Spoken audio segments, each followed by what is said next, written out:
Hello and welcome to another program of the interview, another episode of the interview. Today, I am privileged to have Steven Kefason, who is my guest today, to have frank conversation. So, without wasting of time, I want to go ahead and introduce my guest so that we'll kickstart this wonderful and interesting conversation. Stephen Kefason, or simply Kefason, as many love to call him, is a native of Kagarko local government area of Kaduna State. Kefason attended Kaduna Polytechnic and obtained a national diploma in mineral resources engineering in 2010. He went further to obtain a higher national diploma in computer engineering from Heritage Polytechnic, Uyo Akwa Ibom in 2015. Kefason is currently a student of business administration in the University of the People, an online tertiary institution in the United States. Apart from these qualifications, Kefason has obtained other professional and leadership certificates from Google, HP, Management Strategy Institute, the World Health Organization, the Institute of Drilling and Petroleum Engineering Lagos, the International Center for Investigative Reporting, and many more. Kefason has worked with Geowater Engineering Services Limited in Nigeria. He has also worked with First Bank as a service executive. And in 2015, he joined an environmental services company known as Cleaning Crew Nigeria, which is based in Port Harcourt, where he worked until May 2019. Kefason is the founder and chief operating officer of Hefziba Facilities Management, a facilities management company he founded in 2014. He is also the founder of Rural Community Rights Watch, an advocacy NGO meant to get the grassroots population involved in the process of governance beyond elections. Kefason is a reporter for Worldex News, a US-based news medium. He is also a fellow of the International Center for Investigative Reporting. Kefason is a social media influencer. He is an activist. He is a writer and a seasoned journalist whose activities have created and are still creating huge awareness on the happenings in Southern Kaduna and Nigeria at large. Kefason was a political prisoner for 162 days in 2019. The US State Department, in its 2019 Human Rights Report on Nigeria, mentioned Kefason and other prisoners as prisoners of conscience. And just recently, the Human Rights Writers Association conferred on him an award for Goodwill Ambassador to Education. This was in recognition of his advocacy for improved conditions of education for primary and secondary schools. Because of his advocacies, the Kaura Youth Coalition in February 2020 conferred on him an award for Youth Ambassador. So this is the guest I have today. You're welcome to the program, Steven Kefason. Thank you very much. Thank you for having me. Yeah, remember we tried to do this quite a few times, and the internet disappointed us, but today we are able to do this, and I'm so delighted. Some of you that are watching, as I always say, I encourage you to comment. Some of you are already commenting. Thank you very much. I encourage you to actively participate because there are a lot of things we are going to talk about today with this wonderful brother of mine. So please keep the comments coming, and I also encourage you to hit that to share this interview with your friends so that they too will be able to follow. And in case you haven't liked this page or followed this page, there are a lot of interviews that we do on this page. I will encourage you to do that. So without wasting much time, let's go to our discussion. I want to start us off by talking about advocacy, activism, and journalism. You studied engineering.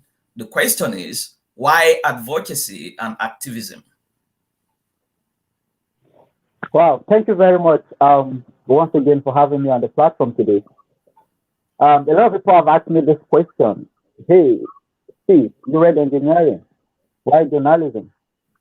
I think there was no proper guidance back then in secondary school. There was nobody to counsel. There was nobody to look at my strengths. And I realized I was just in school reading like every other person, but I was not really doing what I love doing. So, along the line, I discovered I have more strength writing and talking than doing calculations. And even in engineering, I had to struggle to pass some of my mathematics courses, but I wasn't too bad anyway. But the bottom line is, I discovered my strength was in writing and reporting and not engineering. So I had to switch along the line. Awesome. That's awesome to hear. So let's talk about, I am very sure our viewers will be very curious to hear this story, this ordeal. You know, in 2019, you were incarcerated for 162 days. I want you to take this time to narrate to us. I know it is a limited time, but just narrate to us this ordeal. What happened? What prompted this incarceration, and what was your experience like being in prison for 162 days? Wow, it's a tough one. I Most times I get emotional when talking about my prison experience. It all started on the 8th of May, 2019. On that fateful day, I went to work and I got a call from a brother who told me he wants to see me. And before I know it, I was already in the police cell in Port Harcourt. They showed me a petition. Because the case is before a competent court of law, I wouldn't want to dwell much on my case. Instead, I want to talk more on my experience in detention. So I was kept in the cell in Port Harcourt, and the next day, 4 a.m., they came with an unmarked taxi. They said, hey, hop in. I said, to where? They said, to the motor park. We got to the motor park. They said, they showed me another vehicle. They said, I said, hop in. We're going to Kaduna. I said, why road? Why not air? I hope you know you ought to arraign me before a court today because they arrested me yesterday. They said, yeah, but there's no logistics for air transport. So we embarked on that journey. We got to Kaduna around 7:45 p.m. On Thursday. I was arrested on Wednesday, which was 8. Thursday night, we got to Kaduna, and no food, no water. Like from the day I was arrested till I get to Kaduna, there was no food, there was no water. So in Kaduna, they went and brought me something. I said, no, I'm not going to eat. I took the water, I checked, the water was still filled, so I took the water. That was how the journey started. 5 days later, I made bail. I was released. I went back to Port Harcourt to resume work. Only for them to call me again. They said, hey, you've got to come back here and answer questions. I said, what's happening? Initially, I didn't want to show up, but then they were already harassing my shorty, the people that stood for me to be released from detention. So I was like, no, these people helped me. So there's no way I will be here working while they are being denied their liberty. So I had to travel back to Kaduna. On getting to Kaduna, they said, hey, you're under arrest again. The next thing I saw a bulky petition, like another petition from a local government chairman. So that was 21st of May, 2019, a day to my birthday. And the magistrate said he's not going to grant me bail because blah, blah, blah, all the legal terms, and I'm going to spend 14 days in police custody. When we say custody, we're not talking about a room. No, we're talking about a cell where you can't even lie down. I was there for 14 days. After 14 days, I was like, oh, maybe I'm going to be released this time around. Before you know it, I didn't know that the 14 days is just the beginning of a long walk to freedom. Yeah. On 4th of June to be precise, after the 14 days in police custody, the magistrate said, hey, you should be remanded in prison custody. But something happened at the prison gate. For those of us who have been to Kaduna prison, it has a gigantic gate. built in 1915 by the colonial masters. So when I got to the gate, I and a friend who accompanied me to the prison gate, I made a decision, and that decision helped me to date. I said, I'm going to give my mind the freedom my body is going to be denied in jail. And that decision changed my perception. So when I got, you have 3 gates before you enter the prison yard. The first gate, the second gate, then the third gate. So when I got to the inside world, we call it the inside world, life continues. So in the prison, yeah, a lot of challenges initially. It took time for me to adapt to the prison life, the food, the water, the environment. But with time, I became acclimatized with the whole environment, and I think books kept me going. I became a reader in prison. In the outside world, I didn't have to study, but in the prison, the only thing I have to do, my books, my Bible, a fellowship, and sleep. So I became a lover of books there. I read over 35 books in prison, some of them voluminous books, revolutionary books. So the prison journey was interesting. At a point, I fell ill. I fell ill in the prison, and I was like, whoa, am I going to die here? But to be frank, the support was massive, like from all over the world, the UK, the US, Canada, Kaduna, everywhere you can name it. I didn't lack anything in prison because I have friends all over the world who were like always sending money to make sure I'm fine, to make sure I'm good in prison. So eventually, I got released on 29th of October, 2019. I left the prison not really happy because in the prison I found friends and I started mentoring people in the prison. So just when I started the mentorship program, when I was released, I was like, wow, why now? But then I think all things work together for good. So, what was your crime for incarcerated? Do we know what crime? Because the only people that commit certain crimes are supposed to be incarcerated. What was your crime? Yeah, well, different situations. Sorry, it looks like one of your. Sorry, it looks like one of your gadgets is making a little bit of noise. If you can maybe mute that so that it doesn't distract. I think it's. Yeah, okay, I think this is better now. Yeah, it's better without the earpiece. Yeah. Okay, fine. Yeah. So I don't know my crime. There was a petition from the governor's office, a very bulky petition from the governor's office, because there've been some misconception on the internet lately that the governor had nothing to do with my arrest. The petition that got me picked up from Port Harcourt was written by the legal aid to the governor. So it has a lot of allegations, incitement, defamation of character, falsehood, and what have you. What were some of the allegations? Yeah, that's what I'm saying. Incitement, inciting disturbance, defamation of character, injurious falsehood, and many of them, many allegations. So how did you come out of prison? What was the savior? Who was the savior? How did you come out? Basically, God stepped in because I stayed there for a very long time.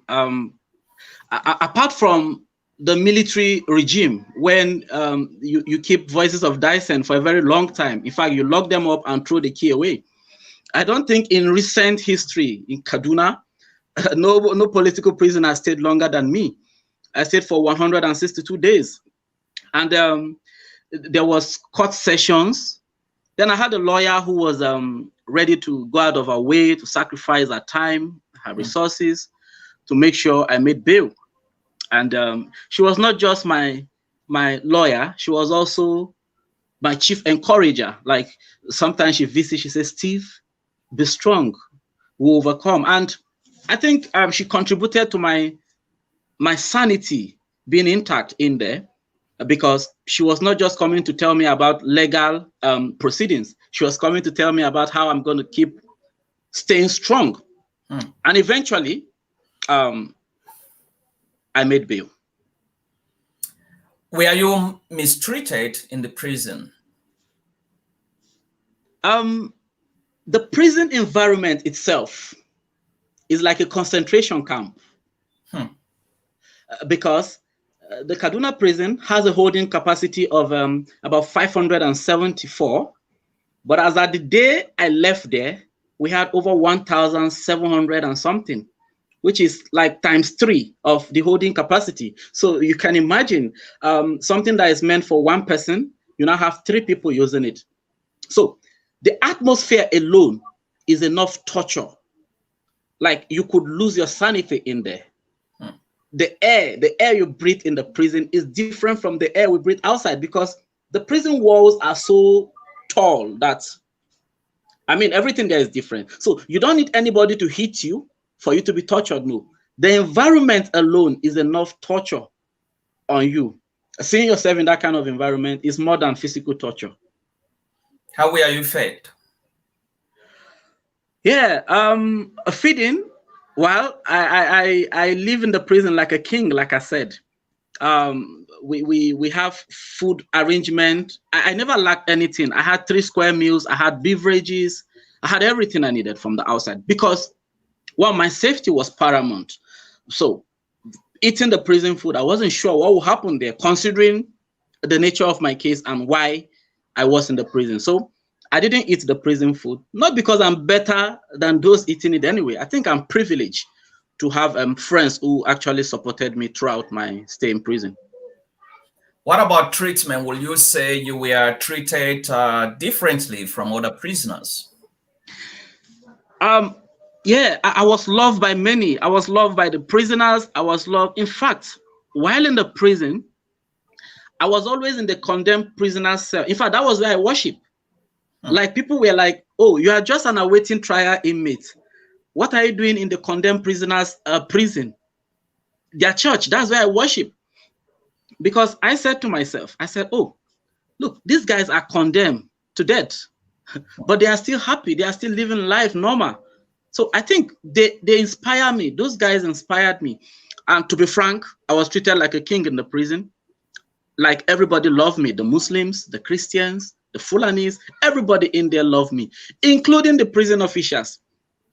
They were my friends. And even till date, I still keep in touch with them. Lovely people. What were some of the negative things that you saw in or some of the stories you heard that were disheartening in the prison? Well, the prison, to be frank, the prison is bad. The Nigerian prison, there's nothing correctional about those facilities. Like I said earlier, people go in there and become worse than they went in there.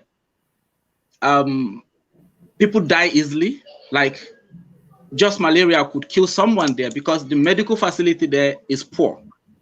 So there's no water, there's no hygiene. The food are poorly prepared, and a lot of skin diseases, bacteria, and what have you in there. So it's not a place to be. But then sometimes you've got no choice when you find yourself there. So I saw a lot of disheartening things in the prison, like drugs, a lot of drugs in there. And the question is, how do they get these drugs? So this is a place meant to correct people who have committed crime in the society, or people who have had issues in the society. But then when they get there, they even see some drugs that they can't find in the society in there. So it doesn't make sense. And I just wish the government can put in checks mechanism to actually check how these drugs get in there and see how they could correct it. But so far, there's nothing correctional about the Nigerian prison system. A few days ago, I think 2 days ago, to be precise, you posted that you were referred to as the Senate president while in prison. How did you earn that title, the Senate president of the prisoners? Oh, beautiful, beautiful. the title of Senate President was in the police custody. The 14 days I spent in police custody. Okay. Normally, when you become the oldest inmate, like if I'm detained today, it means in 1 week time, I may become the oldest if new people are coming after me and old ones are leaving. All right. So by all, you don't mean by age, but you are talking about the duration of stay. Yes, the duration. Yes, okay. Yes. So at the point, I was the oldest person there, not by age, but by the number of days I've spent there. And so they brought a lot of new persons. So they said, oh, that they used to call me Oga Steve, that you should be our cell governor. By right, I am supposed to be the cell governor, or presido rather. I said, no, I don't want that. So they kept on pestering me for this. In fact, even some of the police officers were coming and say, Oga, accept this thing now. This is what we do here. I said, no, I don't want it. Eventually, I accepted to be Senate President. So it was fun. It was fun because I knew as the Senate President, even the guy that became the Presido was answerable to me. Like, because we had policies, we had mutual respect for each other. He always run to me, maybe because I'm literate than him. So he always run to me for advice. And to be frank, before I left there, the day I left the police custody, the inmates were crying. Like, Steve, are you going? You know, it was so emotional because we became a family, the Muslims, the Christians. In fact, during their Ramadan, because it was during fasting, Ramadan fasting. And do you know, sometimes I carry my provisions to go give them to break their fast. So they love me so much, including the Fulanis and everybody there. So in the prison, there's no ethnicity, there's no religion. Like, the Muslims join us to pray our Christian prayer. And whenever they are doing their prayers too, because we cannot do what they are doing, but we respect them. And it was fun. It was really, really fun. So that's how I earned the name Senate President, or SP. Yeah, it's kind of ironic that we are trying to make light of something that was very serious. So yeah, I want to talk about, you still talking about, this prison experience and activism that can lead to these kinds of victimization by the government. How will you respond to critics that may say, well, you were engaged in activism because you knew that eventually it was going to lead to imprisonment, and you did that in order to gain fame? I am sure that you probably heard some people say that, either directly or indirectly, that you did this to become famous. Yeah, it's quite unfortunate. You see, I think because of my strength of character, I came out of prison, and you wouldn't know that. In fact, a day after I left prison, I took some photographs. In fact, the day I was released, I took photographs, and people were like, "Are you sure you were in prison?" So I think it actually made some people feel, "Oh, I went there for fame or for popularity and what have you." But to be frank, those people peddling such narrative are not being fair to me. I knew what I passed through there. At a point, my blood pressure was 280 in the prison. At my age, I was 31 when I went to the prison. 280, my blood pressure. At the point, I was ill. I came out of prison with a lot of diseases. Like, I was ill, bacteria, so many infections. And for somebody to say, I actually went into activism because I didn't start activism in 2015. For those of us, for viewers who may have known me in Kaduna Poly, I belong to some groups. So I didn't start activism today. As far back as 2010, I was already writing and criticizing government. So for somebody to feel, oh, I went to jail, or I actually did what took me to jail, they are not being fair to me. And like I used to tell people, I don't wish my enemy to go to the prison. I saw destinies being destroyed in the prison. I saw bright futures that have been truncated, like their life. It will only take the grace of God for anything meaningful to come out of their life in the prison. I saw people who ordinarily didn't really commit any serious crime, but they've been there for 10 years. I mean, is that a place you think somebody would deliberately want to be? I mean, these are mischiefs, and they are not being fair to me, to be frank. I believe that. I believe that. So I still talking about this particular experience. I want to ask you this question. Do you believe that, in all honesty, do you believe that there is freedom of information in Nigeria? What we have in Nigeria, Idi Amin, the late Idi Amin of Uganda will say, there's actually freedom of information, but freedom after information, that's the problem. And that's what we should be talking about. You actually have the freedom to speak because you have your mobile phone, you can write your articles, you can post. But what happened after writing? So what we don't have in Nigeria is freedom after information. You have the freedom of information, but after you disseminate the information, what happened? And that is why you have the government coming up with anti-social media bills or fake news or hate speech or what have you.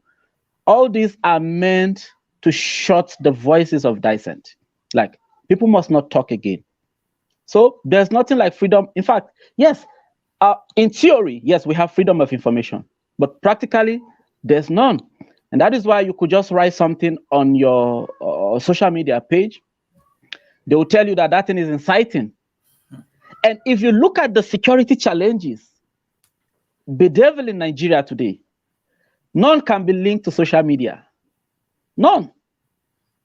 The bandits and terrorists are not on social media. So the bandits in northwestern Nigeria don't need the social media to carry out their banditry activity. So why are you so concerned about the social media and what critics say when you have bigger problems to solve? So there's no freedom of information in Nigeria. Let me read you some of the comments that some of our viewers have been saying. Geoffrey Ruger says, you are indeed a true lover of justice and equality. And thank you, Geoffrey, for sending that. We take Mekeri just says it's a nice one. And I want you to respond specifically to Stanley's question. Stanley is asking, were you guilty of those allegations in any way? If you were, he is saying that he knows you were not, but what do you think will have happened if you didn't get the help that you got from someone? Wow, only God knows, because I'm a firm believer. I believe in God and I believe in the supremacy of God. So my going to prison, I believe it was preordained, to be frank, because the day I was arrested, I actually had an assignment to do in Owerri. So my boss sent me to Owerri. I told my boss, no, I'm not going today, I'm going tomorrow. So if I had gone to Owerri, the guys that spent resources and time tracking me, they may not have seen me. Because what people don't know is this. The resources, the technology deployed to track me from Kaduna to Port Harcourt, I'm telling you, like I said on my Facebook post last week, I said it was more like Hollywood movie. Like it looks, I was like, wow. I had to ask one of the officers, I said, officer, you mean you have this technology to track someone from Kaduna to Port Harcourt and get him arrested? He was like, yes, they have. I said, why not deploy same on the bandit? He couldn't answer me. He said, well, your case is a case of interest. So as to whether I am guilty or not, I don't know. It's left for the court to determine that. And because my case is before a court of law, I cannot.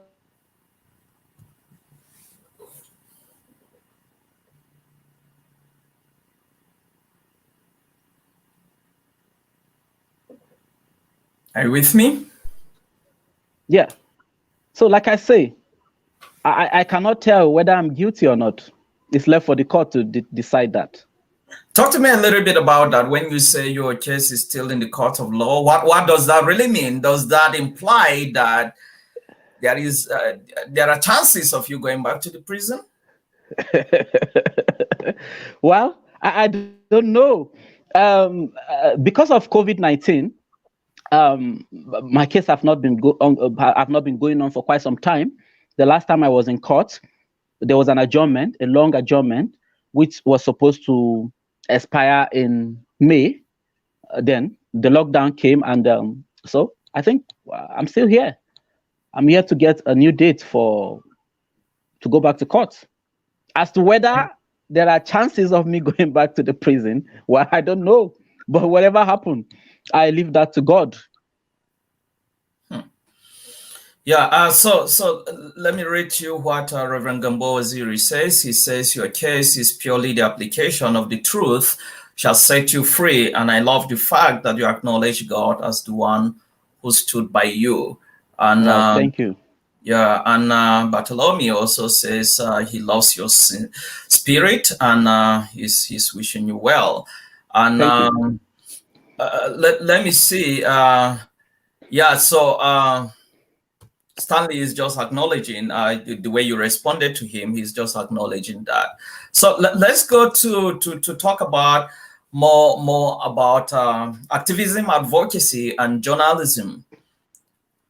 I know you love to refer to yourself as an accidental journalist.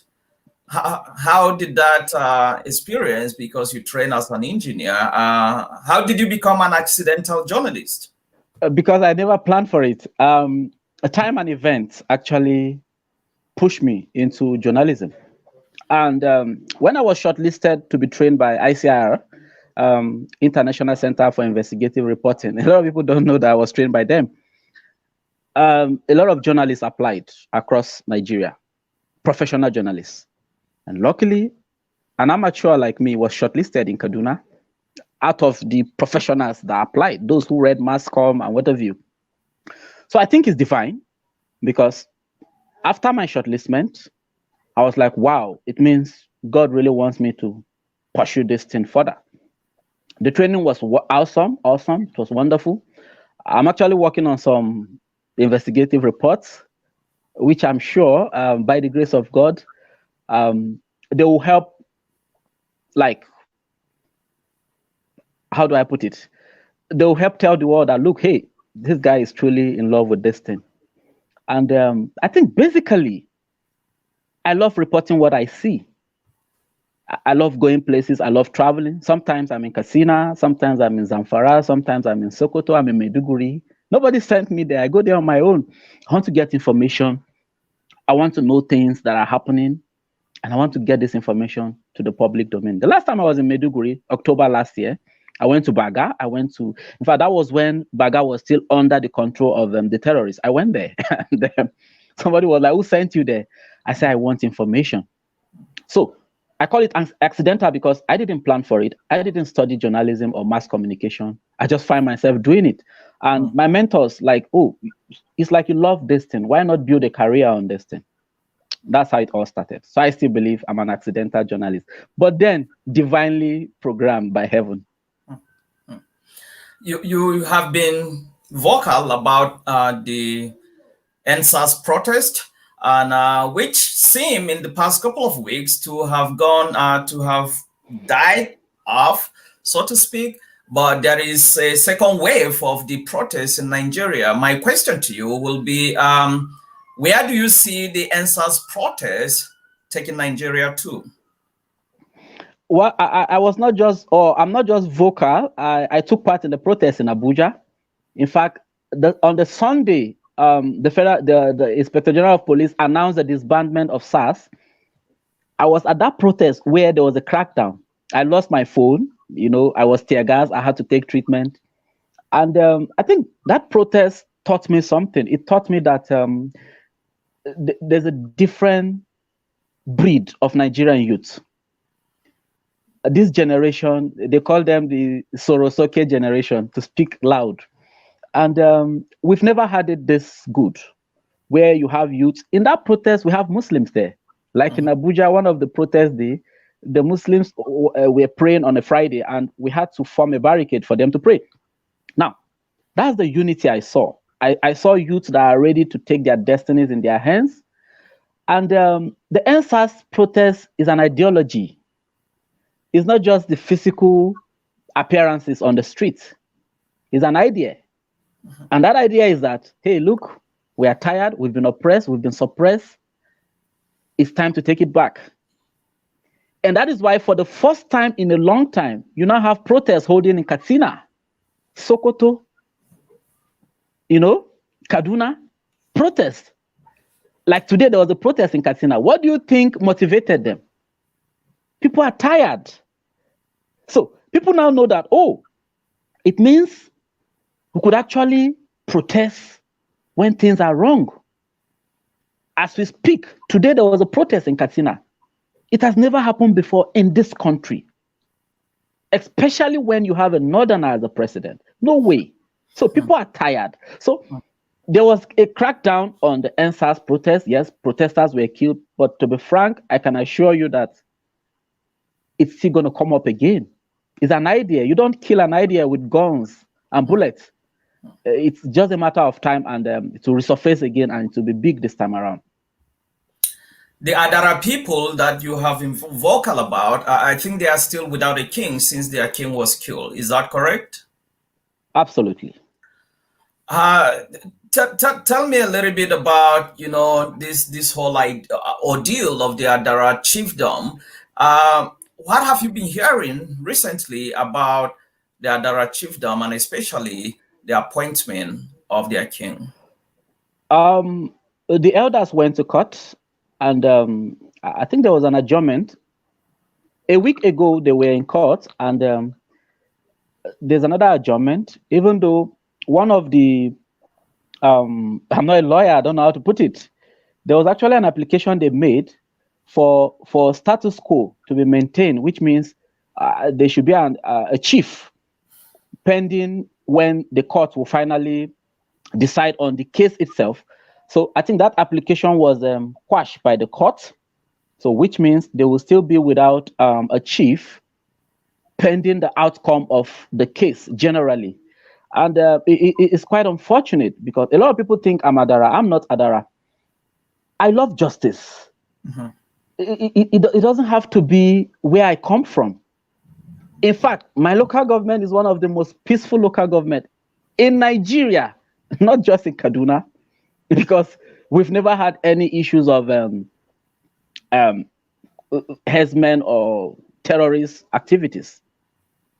But then, my local government is bordering Kachia. It's also bordering other local government. So should I wait until it gets to my local government? That's the whole idea. A lot of people say you are a busybody, you always want to talk. No, that is not it. I believe that injustice anywhere, is bad and should be stopped. So, in fact, a lot of Adara people didn't know I was not Adara until I was arrested. A lot of them thought I was an Adara boy,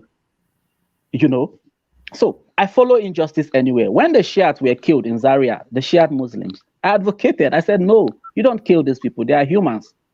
When people were killed in Zamfara, Sokoto, I advocated. I said, no, these are human beings. So it doesn't have to do with, during the PDP, sir, because a lot of people will come up today and say, he's a PDP apologist. I've never benefited from the PDP. In fact, I criticized the government of the PDP when they were in power.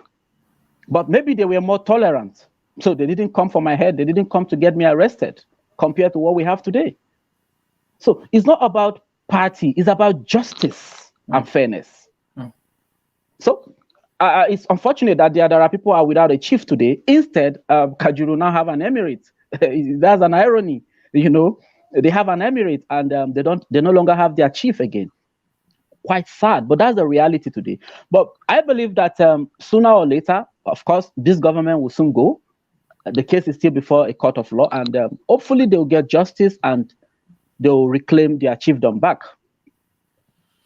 Yesterday, there was an attack in a school, on a school in Katsina that we heard reports today by the governor of Kaduna State that about 333 students are missing.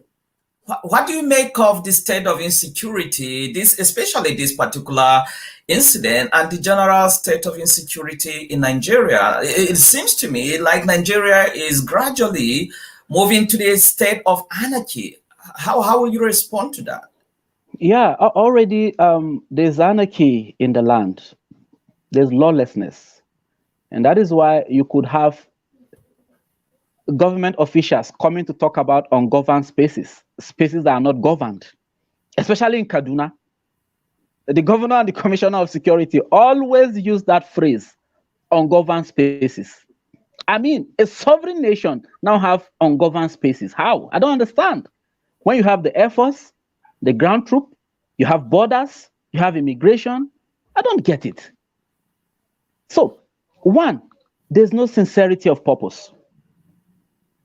Two, our government keeps deceiving itself.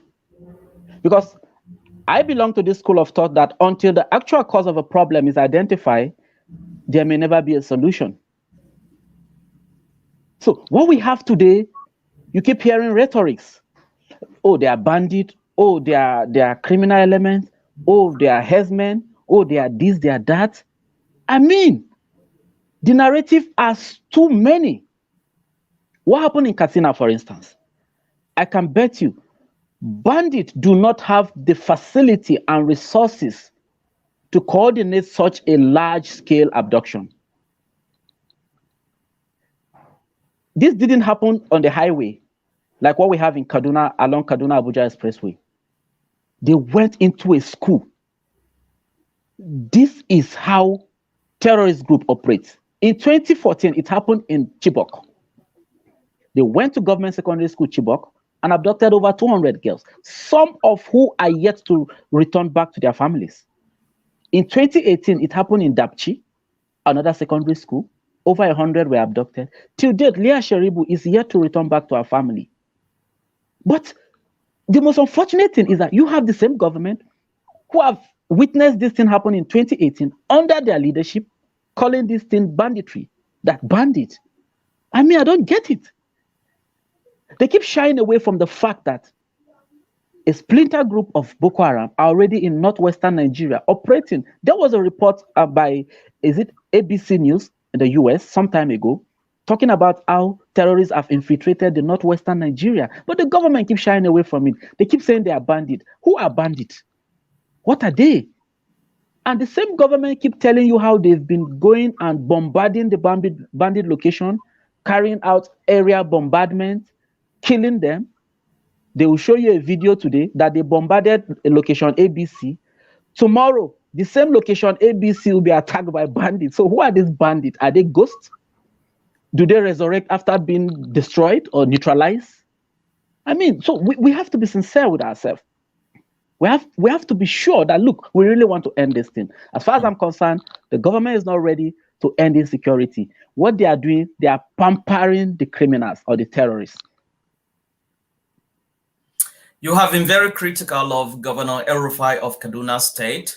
Somebody may be wondering that probably is because you don't have position of power. That is why you are so critical of him. The question is, frankly speaking, will you accept an appointment by Governor El-Rufai to serve in his cabinet after everything that you have gone through?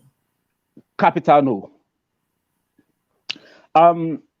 Well, people go into activism for different reasons.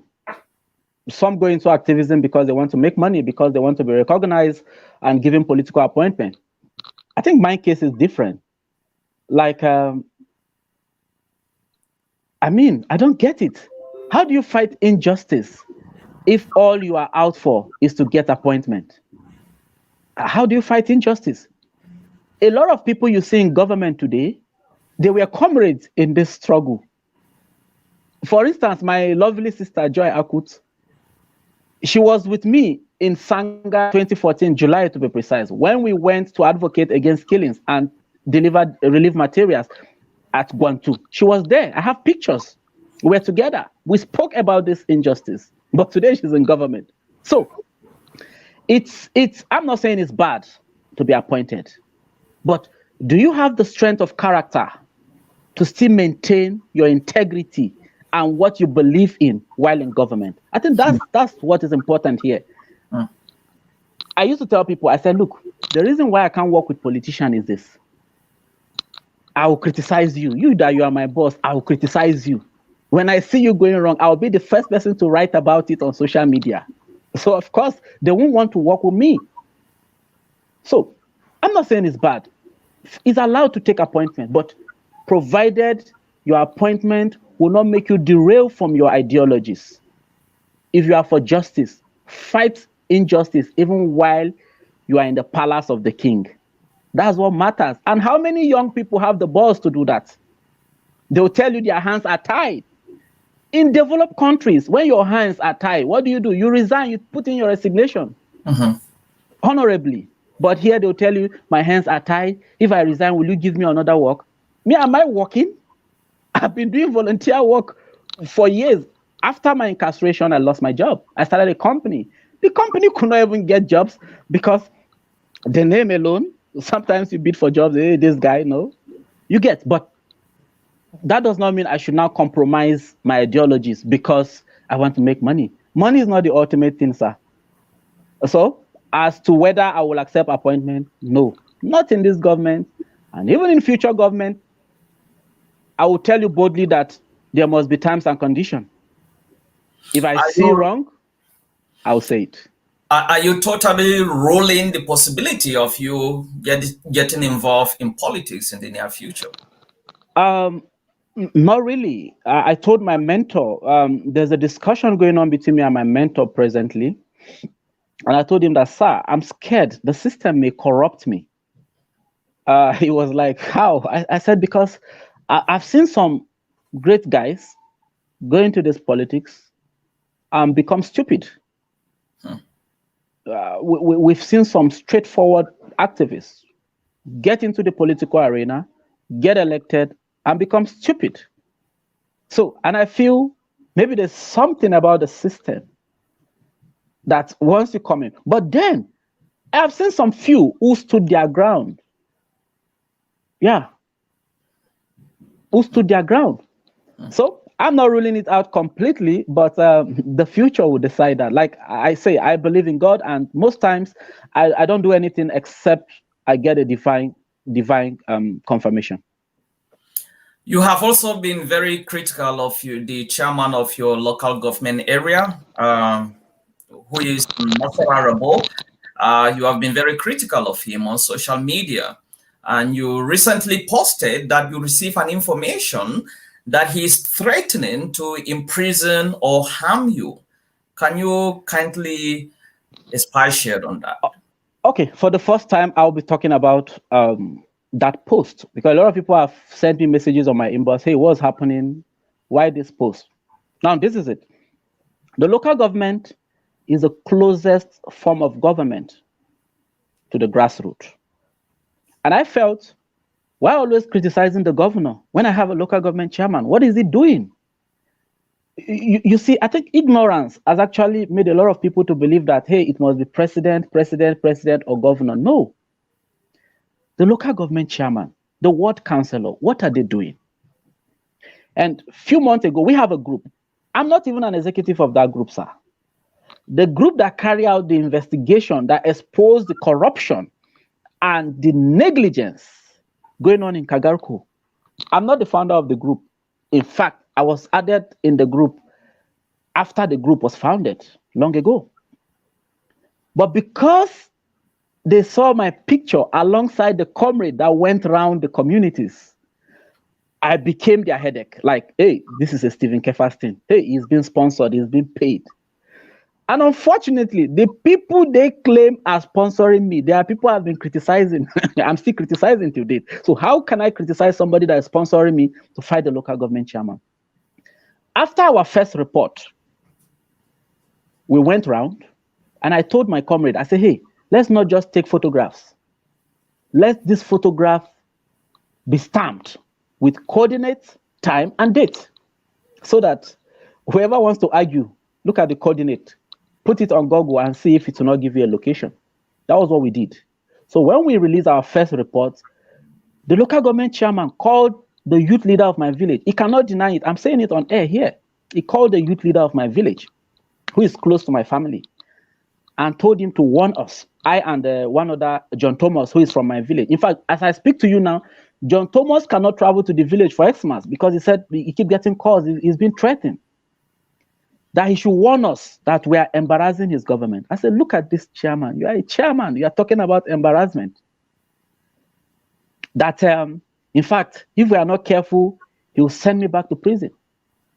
So the youth leader didn't relay the information to me because he didn't have my number. So he called John Thomas, who is the secretary of the group. I'm not an ESCO of Kagarko Youth Progressive Forum. I'm just a floor member. He related the message to John Thomas that he should tell me. So John Thomas called me that this is what youth leader said. I said, please forget about these people. They don't know what they are doing. So that aside, I didn't make that public because I felt, okay, let me wait and see. 4 days ago or 3 days ago, I came back from a trip. I've been in the Northwest, Katsina to be precise. So I came back from a trip and my younger sister told me that my grandfather called my mom and he heard my mom crying. I said, oh, why? He said, my grandfather was saying that some people came to tell him that the local government chairman has said, if he set his eyes on me, I'm going to disappear. I said, okay, this is a rumor. Let me call my grandfather to confirm. So I called the old man. Baba, he said, yes. I said, what happened? What did you hear? He told me what he heard. I said, wow, really? He said, yes, really, that's what is going on in the village. That he said, anywhere he sees me, I will disappear. And I laughed. I said, well, I'm somebody that you don't threaten. That's what a lot of people don't know. In fact, when you threaten me, that's when threats are like fuel that fuels my activism. When you threaten me, that's when I do more. So sometimes it's better you even ignore. I'm giving them expo. Maybe they'll start ignoring. But by and large, they've been threats, they've been calls. As I speak to you now, I cannot follow the same road I followed twice. That's how I live in my country, a fugitive. I've been threatened by the military at a point in time. At a point in time, my lawyer has to write the Inspector General of Police because of threat I was getting. I've been threatened by the Commissioner of Security in Kaduna on his social media platform. In fact, he lied against me on his social media platform. And when my lawyer challenged him, she said, dear Sam, can you please show where Steve lied? Do you know he couldn't respond? This is the Commissioner of Security in a state. And you expect security to be in that state when the commissioner can tell lies on social media. So all this have been happening to me, but I'm still surviving. And I tell people, I said, when God designed that I'm going to die, I will die. And so far, so good, I've found a cause to die for. That's the fact. I told my mom last week, I said, hey, look, I found something to die for. So if I die doing this thing, I die a happy man. And please don't cry for me. So I believe if all Nigerian youth will begin to find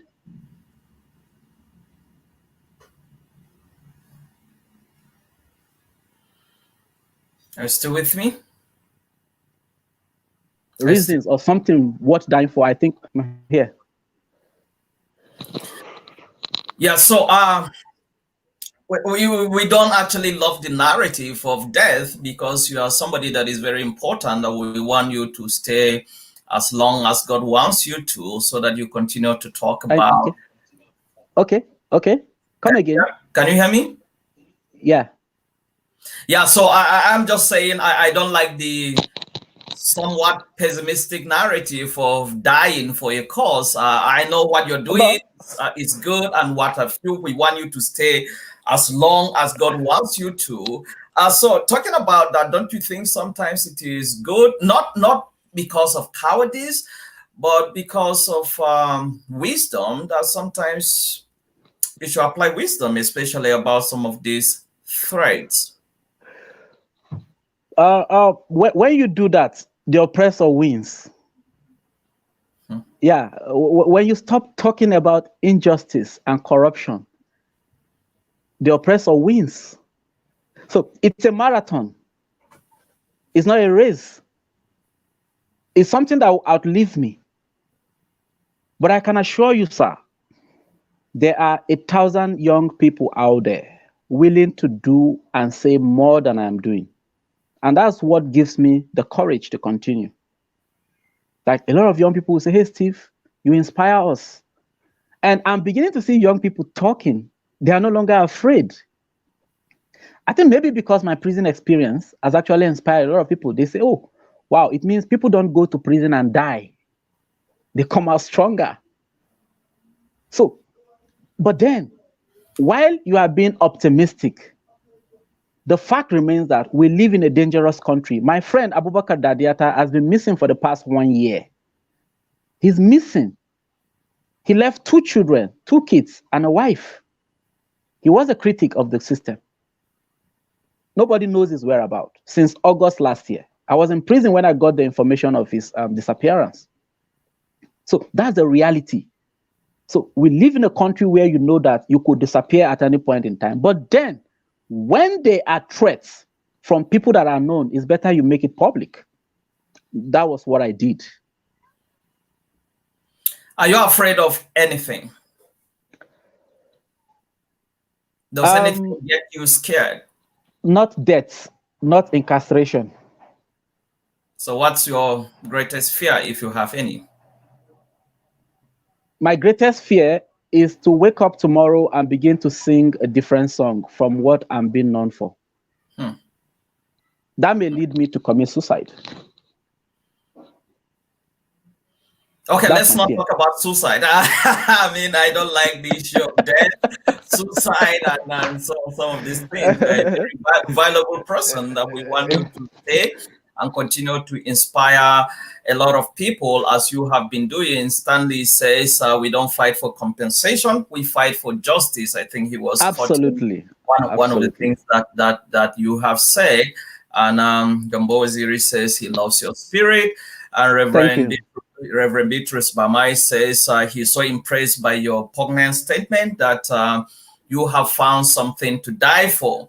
Yeah, it's good to find something to die for, I believe, but don't intentionally die if you know how to escape or to live longer, because we want people that are making meaningful impact in society to stay longer in order to have their impact made so much. If you are to advise Governor El-Rufai, if you have an audience one-on-one with him, what will you tell him? Justice and fairness for all. You see, bulk of the problem, the insecurity in Kaduna State today, is the absence of justice. Like Peter Tosh will always say, there cannot be peace without justice. And Governor El-Rufai is an intelligent person, very, very intelligent. He has all the skills to make a good leader, but I think his inability to ensure justice and fairness for all has been his greatest undoing.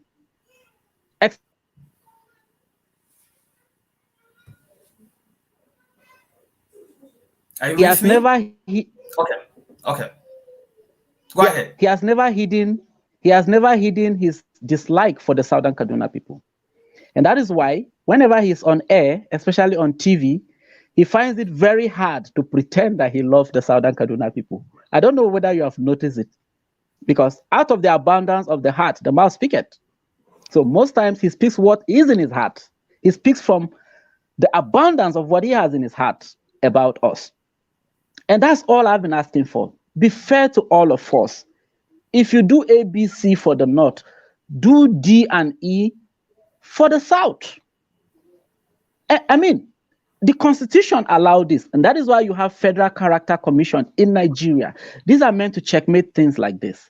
Fairness and justice. Now, when I was in Goska in 2017, like I've toured virtually all the attacked communities in Southern Kaduna. There's no community that have been attacked, except the ones that were attacked recently. I mean, last year and this year. But before 2019, there's no community that have been attacked in Southern Kaduna that I've not went to. And I discovered there's no justice. You have a young boy of 5. When you ask him what happened, he will tell you that Fulani Sunzo Sunkeshe Babana. He already have that mindset that Fulani came and killed his father. Now, for somebody like that boy, sir, the only thing that will erase that thing from his memory is justice. What I mean by justice is the day he will see those who came to kill his parents being convicted of their crimes against humanity. Anything outside that is just jamboree. And that's what they've been doing in Kaduna. They've been dousing around cycles. Peace commission here, peace agreement here. All these are bullshit. They will not yield result. Why? Because justice is absent. And with all due respect to our elders and some people who are advocating for this peace thing, They are getting it wrong. You don't force peace down the throat of people. Give them justice and peace will naturally reign. That's what is lacking in Kaduna. So that is why after all the millions they keep pumping on commission of inquiry, what have you, peace commission, there's still no peace. People are still being killed. So my advice for him is, he has ambition to become the president of Nigeria or vice president, but then he must try to ensure that justice and fairness is given to all, regardless of their ethnicity, their religion, or their political class. That would be my advice to him. Laraba concurs with what you said. She actually posted this before you made that statement. She said, real peace is not only absence of conflict, but presence of justice. You can't have peace without justice. And Reverend Bamai also said this, that it is unfortunate that you can be as far as Niger Republic and feel safe. But in our country, Nigeria, a citizen is made to disappear and become a fugitive in his country, which sad is reality. very disheartening. And Laraba also says something that is important. She said, you are God's project, Steve, that must be completed. So no man has right over your life except your ultimate or God. So you need to remain strong, courageous, bold, and keep pushing on. And I would just say amen to Laraba's prayer. Do you think that President Buhari should resign? That's the honorable thing to do. Because he has failed on all the KPIs, the key performance indicators. He has failed on all of them. Security, economy, education, healthcare. Nothing is working in Nigeria. The only thing I can say is working partially is the agri sector. But every other thing is dead. And in saner climes, when leaders feel they are helpless, they can no longer perform their duty, or they can no longer guarantee the safety of lives and property of their people, what they do is they resign. But a few weeks ago, I heard my Governor El-Rufai, saying that the governors are helpless, they are frustrated. I mean, such statement coming from a sitting governor. I mean, you are helpless, you are frustrated. What next? Resign. But in this part of the world, we have sit-tight leaders. They won't resign. They will continue to be there. They don't care whether everybody dies, provided they remain leaders. That is what is important to them. To them, leadership is about the benefit that comes with it, not the responsibility. And that's why we're having problems today. Back then in the cell, as small as the police cell is, something happened one day. There was no water. I had few waters left with me. Pure water, sachet water. And the Muslim brothers wanted to perform ablution. Do you know I gave out that water? And my cellmate, who is a Christian, Ima, he was eventually sent to the prison. He was convicted for what he allegedly committed. He said, bros, yazaka basu run nandika. I said, bros, I'm the Senate president. Let them perform their ablution. Now, this is responsibility. As small as the prison cell is, I demonstrated responsibility. But what we have today in Nigeria are leaders who don't want to take responsibility. Instead, they look for who to give blames to. And that is why whenever there's an attack, the first thing the government does in Kaduna is to look for a narrative to paint that attack. You see that they are telling you it's reprisal or it's revenge. I mean, that's bullshit. People were killed. Instead of you to talk about or to get their killers, whether it's reprisal or not, get the killers arrested. But the first thing you hear them say is they are reprisals, they are revenge killings. I've never heard that in developed countries. They don't talk about why people were killed. Instead, they stop the killing first. So President Buhari needs to resign. It's long overdue. Let's talk a little bit about some of the things you do. You are involved with a lot of organizations. I would just want to talk briefly about three of them. Talk to me a little bit about Wardex News and your role in this organization. I'm a reporter. Wardex News is based in Baltimore, Maryland. It's owned by a Nigerian and some other persons. I report for them. I report especially verified terrorism and conflict news. That's what I do basically for them. I also write articles which they publish as opinion. And so that's it about WordX. It's one platform that will always say it the way it is, like they say it the way it is without fear or favor. All right. What about Rural Community Rights Watch? Oh, that's my baby. It's actually an NGO. I'm looking at how the rural communities could understand their rights and make use of their rights. You see, I'm a lover of human rights, and I believe a lot needs to be done for the rural community. So that was why I founded the company.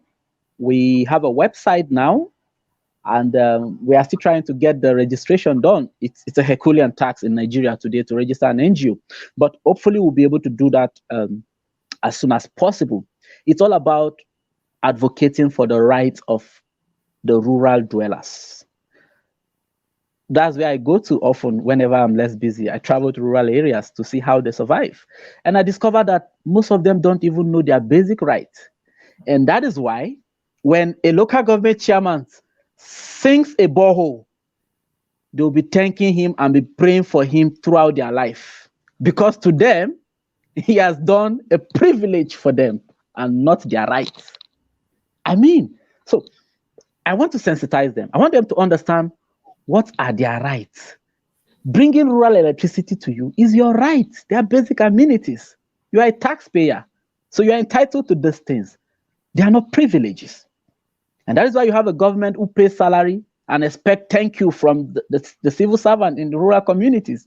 These things don't happen in the city, but in the villages, that's what they go through. And that's why my local government chairman told me on Facebook, I still have the comment, that I should be thanking him for trying to revive the rural electricity in my village and not criticize him. I should thank him for doing his job. So that's what my NGO is all about, trying to sensitize people, trying to raise a crop of young people with a mindset and understanding of what their rights are. All right. What about Hefziba Facilities Management? Yeah, Hefziba is a company fully incorporated, fully registered, a limited liability company. We do facility management. I'm a trained facility manager. I'm also a hygiene professional. I love hygiene. I love facilities. I love maintenance generally. So Hefziba is there. I have a co-founder who is my childhood friend. Together, we both directors with equal shares, and the company has done a couple of small jobs. But like I said, there have been challenges getting jobs, especially with my name in the company.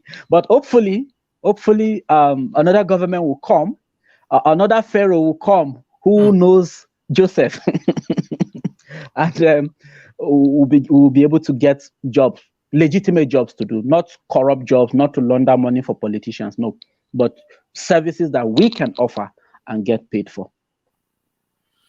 On a lighter note, you are still single, aren't you? Very much single. Are you planning to get married in the nearest future? Well, when God brings, if, of course, I will. Don't tell me that God has not brought. You are surrounded by. I'm sure He hasn't, because if He has, the marriage would have taken place. They've been challenged. I've had challenges in my previous relationship, like they tell you, hey, you need to stop this, you need to pipe low. In fact, one relationship I had then was even telling me how I need to stop this activism thing before I get killed. And I was like, oh, really?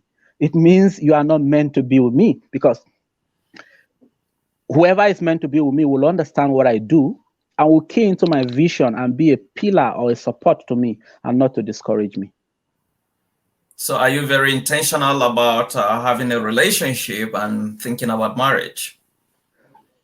Sure. But at the moment, there are lots of work to do at the moment. I see it as a distraction.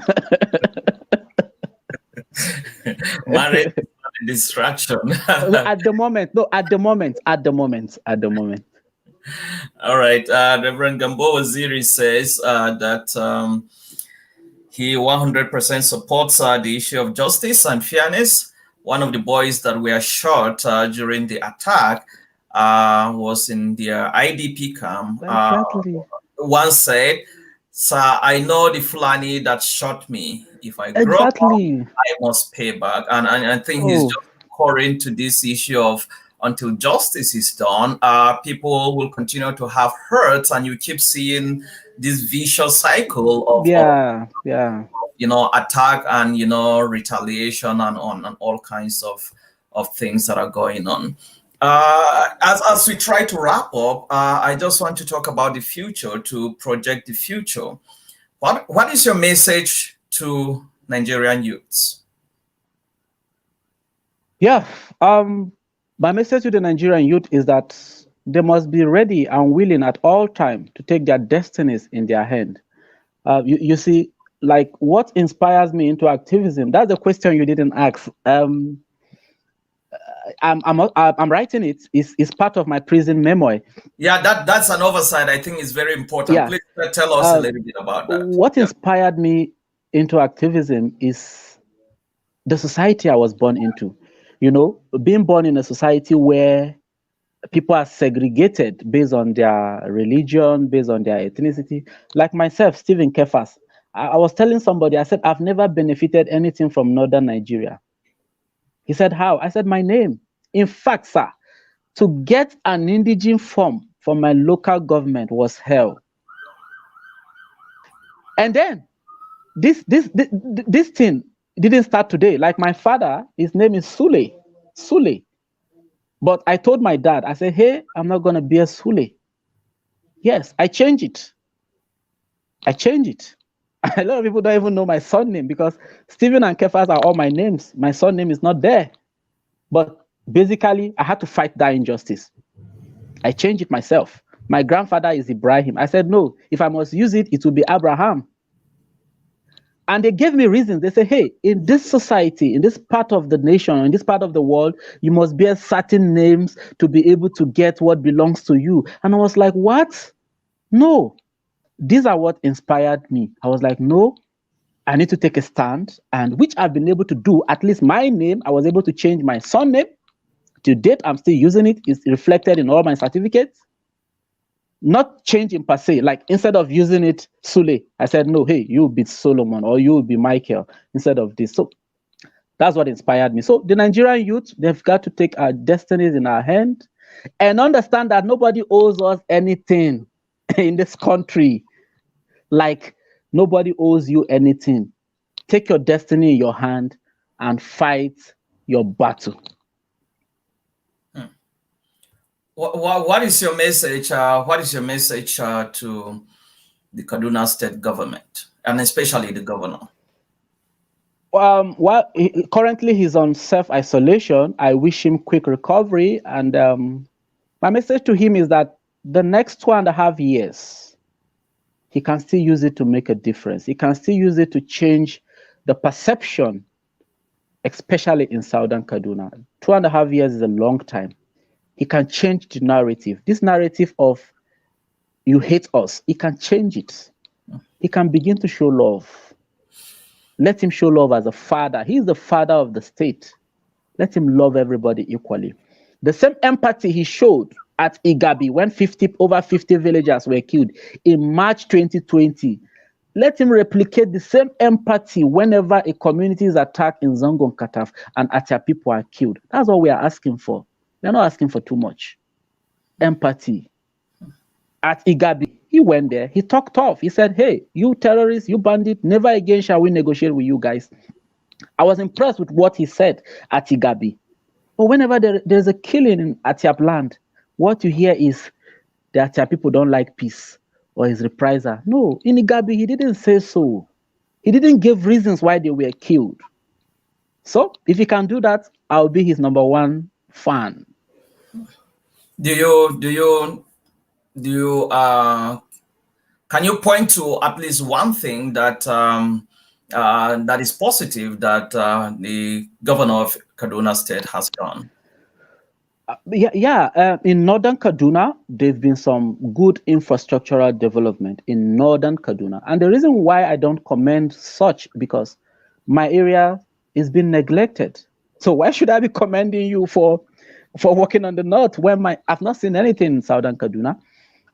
Recently, there's this urban renewal that is going on in Kafanchan. Even that too is questionable because all the roads that were allocated to be rehabilitated or constructed in Kafanchan, most of them are on the other side. Even Kafanchan itself has north and south. So, and I think he has done well in terms of infrastructural development and revenue generation. Yeah, the state have been generating good revenue since he came on board. Commendable. I commend him for that. But security-wise, zero, and being able to manage religious diversity, zero. He has not been able to do that. In fact, he has further divided the state along religious and ethnic lines. What's your message to Nigerians generally? Oh, we have to take our destinies in our hand. Revolution is the way out. I'm not talking about bloody revolution. I'm talking about a bloodless revolution. Even during the military, there were bloodless coups where nobody was killed, no gun was shot, yet there was a change of government. But then the revolution I want to happen in Nigeria is not to remove a democratically elected government. No, a revolution of the mind. Like, look, you have weaponized poverty. That's one aspect I couldn't talk about, the weaponization of poverty. The ruling elite have weaponized poverty, and that is why during election, they come in with billions, they use it to sway voters, they use it to persuade voters to vote for them. So the mental revolution I'm talking about is our inability to collect the money from them and still vote for our conscience, vote for leaders that can bring meaningful development to Nigeria. It's been a very wonderful time having you on this program, the interview, Steven. At last we prevailed and we were able to have this. So I'm so excited that at last, after several weeks of trials, that we were able to have this today. And it's been a very fruitful time of conversation and frank discussion about issues. So I really appreciate you. Don't forget that some of us are looking forward to hearing the news that you are getting married very soon. We will definitely want to come and celebrate that. So I know there are a lot of beautiful young ladies that may be watching this and be wondering, Steven, please, you need to speak up. So we are praying for you. That's the good news. But just aside, it's been a fruitful time. I just want to say that many people, you inspire a lot of people. Just keep doing what you're doing, and just be you. Just be you. Thank you so much for all of you that participated and contributed. I want to really appreciate you for making time to be part of this conversation, the interview. Until I come your way next time, next Saturday and Sunday with different guests to talk about different issues, I pray that you enjoy the rest of your week, and bye for now.